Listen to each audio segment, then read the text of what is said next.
Buenas tardes. Somos el grupo número 6 de la asignatura Enseñanza y Aprendizaje de la Expresión Artística Infantil.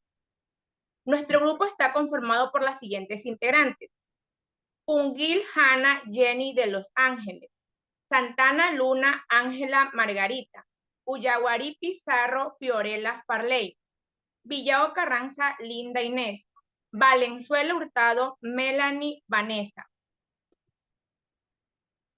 Los temas de los cuales vamos a exponer es sobre las dimensiones de lo visual. Aquí explicaremos a qué se refiere cada dimensión y su aplicación práctica en el aula de educación infantil.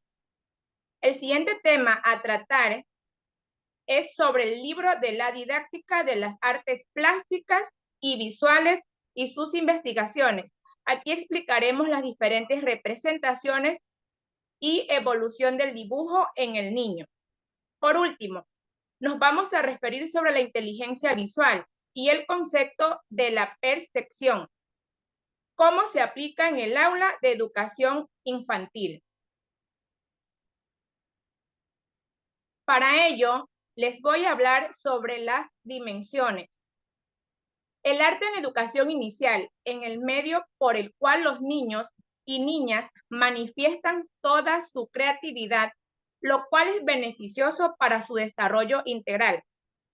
El arte permite a niños y niñas exteriorizar todo aquello que tienen en su interior.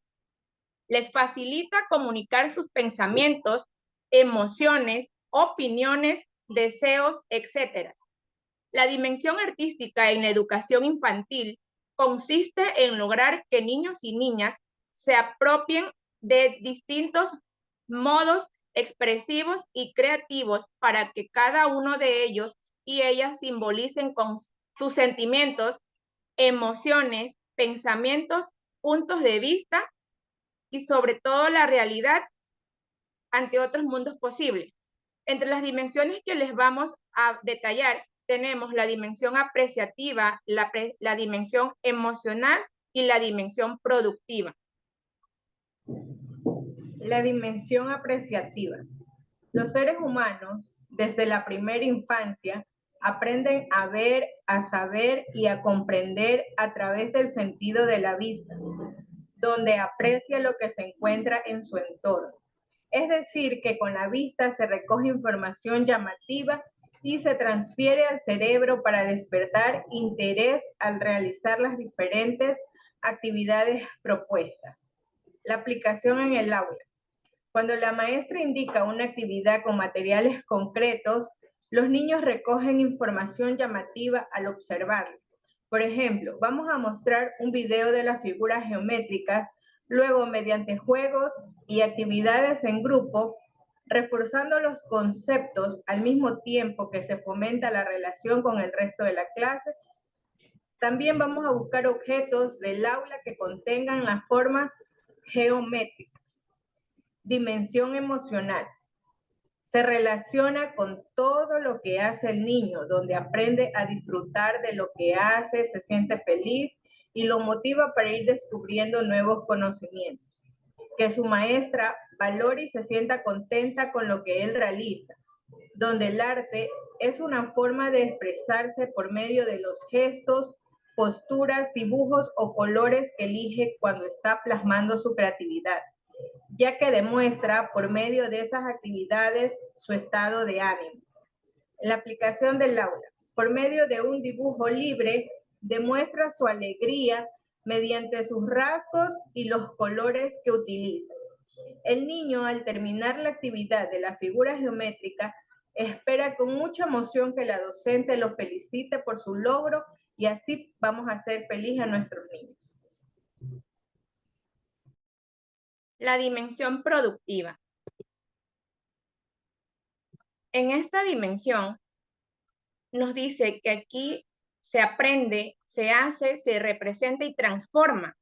Aquí es donde el docente trabaja como mediador, el cual da las actividades que debe ser algo dinámico, estrategias que el niño pueda aprender de manera divertida. para que su criterio se expanda y también tenga la facilidad de socializar con sus compañeros, divirtiéndose en conjunto mientras disfruta de su aprendizaje. En esta dimensión nos dice que los niños transforman las ideas, es decir, no se quedan con las ideas que les da el docente o sus compañeros, sino que ellos transforman en ideas nuevas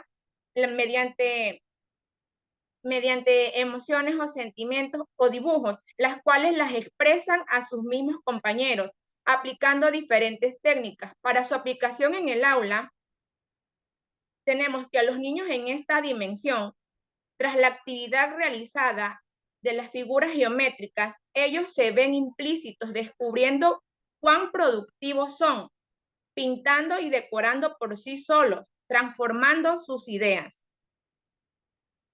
Cuando el estudiante es capaz de transformar sus ideas, las puede llevar y expresar a sus compañeros, en este caso docentes, o a las personas que les rodean.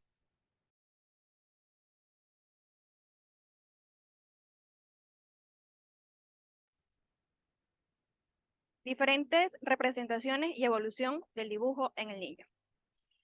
Los dibujos de un niño son mucho más que trazos sobre un papel. Son la expresión de su desarrollo y su forma de entender el mundo. El dibujo nos da una visión bastante amplia, no solamente de sus sentimientos o emociones, sino también de su desarrollo social, sus capacidades intelectuales, su desarrollo físico y sus destrezas. Mediante el dibujo se adquiere mayor control sobre trazos y se ampliará las posibilidades expresivas de sus medios. Es decir, el dibujo entonces va más allá de la intención de copiar la forma de las cosas. Siempre es una reelaboración, una representación de la realidad que no tiene por qué guardar una semejanza frontal con lo que simboliza. Los niños inician con la etapa del garabateo, que son los primeros trazos para el comienzo de la expresión artística y el aprendizaje progresivo del lenguaje oral y escrito. La etapa del garabateo se comprende de los 2 a los 4 años de edad. Este se inicia desde el primer trazo con movimiento de todo el brazo, es decir, dedos, muñeca, codo y hombro, representando una evolución en el aspecto psicomotriz. Los garabatos son realizados sin una intención predeterminada y van evolucionando con el transcurrir del tiempo, pero es hasta los 4 años de edad cuando estas figuras dibujadas comienzan a ser reconocidas. Dentro del garabateo encontramos el garabateo descontrolado y el garabateo controlado. En el descontrolado tenemos los barridos, las curvas o trazos circulares y el bucle, mientras que en el garabateo controlado tenemos los trazos continuos, el cicloide, el epicicloide y el espiral. En el garabateo descontrolado se dice que estos trazos son débiles, desordenados, rectos, no existe coordinación óculo-manual y no posee control de su actividad motriz. A esta edad, los niños no tienen una intención de representar algo en específico, ya que no intenta reproducir el medio visual circundante, solo a él le interesa el placer del movimiento, dejando su huella en el papel, que será siempre lo más amplia posible, facilitándole así el progresivo control muscular del gesto. Como podemos visualizar en las imágenes, encontramos el tipo del garabateo descontrolado, su movimiento y su forma. En los barridos tenemos que son líneas continuas en forma de zigzag, con una ligera inclinación. Debido a la orientación que adquiere en el brazo, el proceso de flexión-extensión, estos trazados no son horizontales ni verticales, puesto que poseen una cierta inclinación.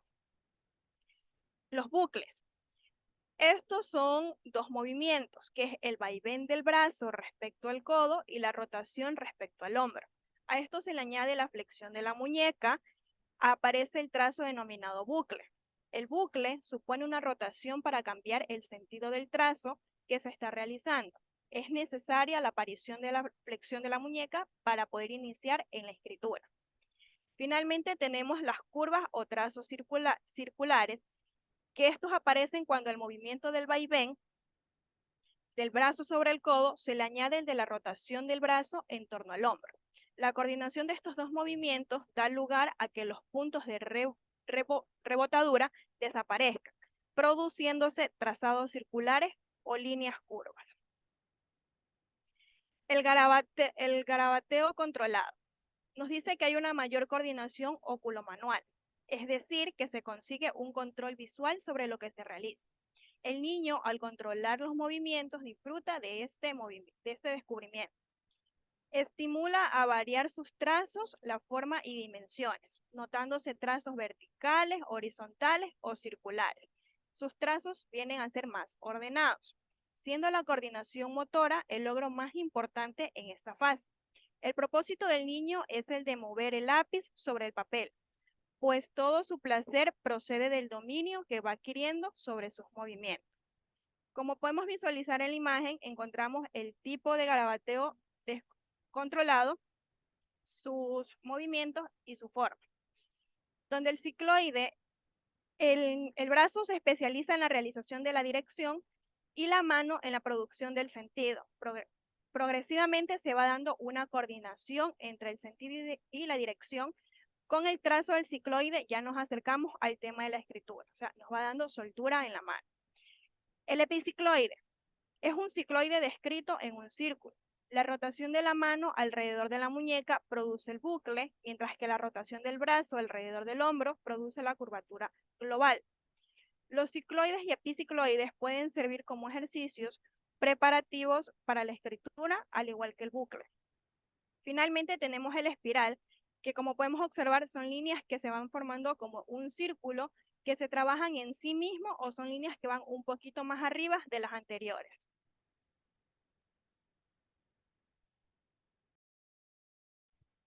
Garabateo con nombre. El garabateo con nombre empieza aproximadamente a los 3 años de edad, después de los trazos sin sentido y el descubrimiento del control visual.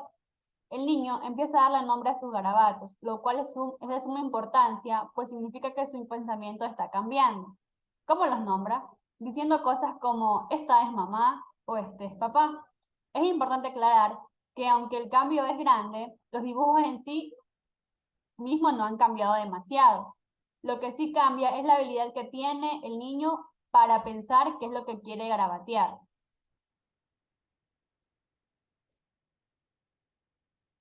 La etapa preesquemática empieza el periodo de 4 a 7 años de edad.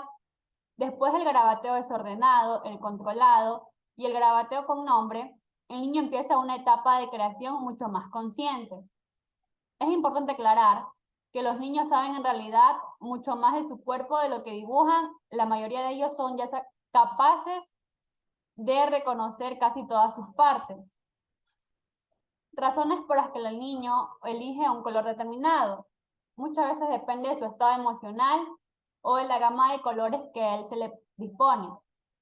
Etapas en las que se desarrolla el periodo simbólico. El proceso simbólico no dibuja lo que ve, sino lo que sabe. Descubre que el dibujo tiene un valor.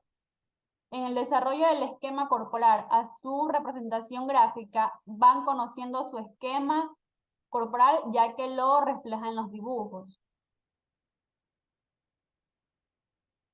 La etapa esquemática empieza en los niños de los 7 a los 9 años de edad. Progresivamente el niño o la niña empieza a dibujar de forma más precisa, con dibujos organizados linealmente. La figura humana suele tener mucho más detalles e incluso se empieza a reconocer las 2 dimensiones, usando una línea de tierra donde se apoyan las figuras. En esta etapa, la coordinación visomotora, el ojo y la mano, ya se encuentran más desarrolladas. Respecto a los colores, ya se usan lo que coincide con la realidad. Todavía no son conscientes de las posibilidades de los colores en el arte, como las variaciones, por ejemplo, del cielo. De manera que sus elecciones pueden estar detrás de cambios o problemas emocionales.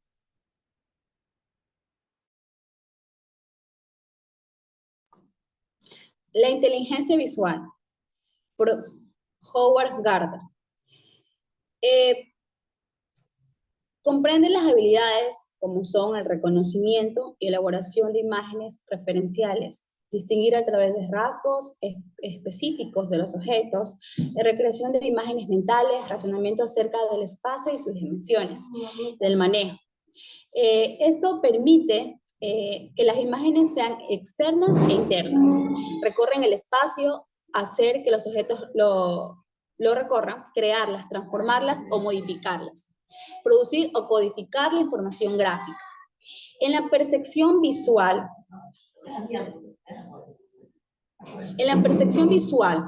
los niños permiten organizar y dar sentido a la información que sus ojos envían al cerebro. Tener una buena percepción visual es muy importante porque puede ayudar a nuestro niño a tener un rendimiento académico excelente. También se refiere a la manera en que los niños empiezan a captar, empiezan a interpretar, empiezan a entender la información que se envía a su cerebrito. Esta percepción permite que los niños también se adapten a su entorno, o sea, a su ambiente, y sean relacionados entre ellos mediante el uso de los sentidos. ¿Cómo se aplica en el aula de educación infantil o de inicial? Se aplica por medio de interpretar, analizar y dar sentido a lo que vemos, gracias a las características como la luz, el sonido, objetos, que son procesos físicos que estimulan a estos órganos sensoriales del cuerpo del infante. También nos ayuda a reconocer, a integrar estímulos visuales con información almacenada en la cual el niño puede estar de manera estable, predecible y familiar. También la manera de procesar esta información comprende al medio que los rodea. Actualmente la visión toma un papel fundamental en el aprendizaje y en especial en la lectura, por lo que se considera el sistema sensorial más relevante. Finalmente, encontramos las fuentes bibliográficas de acuerdo a lo expuesto. Muchas gracias.